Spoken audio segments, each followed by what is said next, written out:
perhaps the way how the government positioning is changing. You mentioned elections, but if one looks at the central bank numbers, the capex this year is rather low. And if the capex is low, markets will start assuming that is government going easy on capital expenditure. And if government is going easy on capital expenditure, could some of those capital goods and private sector dominated names, could they hit a roadblock? It is very important for market to understand, or for viewers to understand, that what the intent of the government is. And looking at the political compulsions, could there be a divergence in terms of what the government action was versus what the intention now could be? So again, Nikunj bhai, there are multiple aspects into it. Last year, we announced 10 lakh crore infrastructure spending.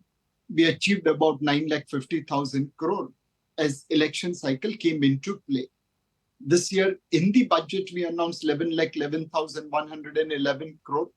But please remember that April, May, and June were essentially under the election cycle, where government had limited ability to spend. Now they have to spend in about 9 months what they had budgeted over 12-month period. My feeling is that we will be little short like last year in terms of spending, despite government's push to do in 9 months what they intended to do over 12-month period.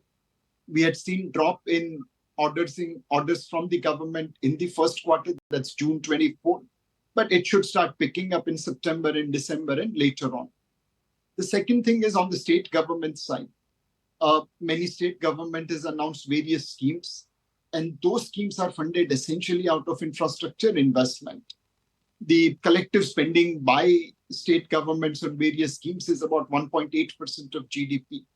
Now, that's going to have an impact onto the infrastructure spending. So I do believe state government's investment will slow down significantly as money gets diverted towards various other schemes.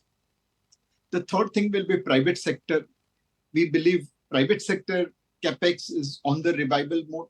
We have been saying that for last almost 18-24 months, more of a hope trade than reality. But this time, there are signs of capex happening across various sectors. So between central government and private capex, infrastructure and other investments should go up. On the state government side, it should come down. And hence, we will have positive infrastructure investments over last year, but yet likely that it will fall higher expectations of the market. Today, many of the infrastructure capital goods companies are trading at very, very high valuation. Those expectations might get belied. If you like this video, then like, share and subscribe to ET Now.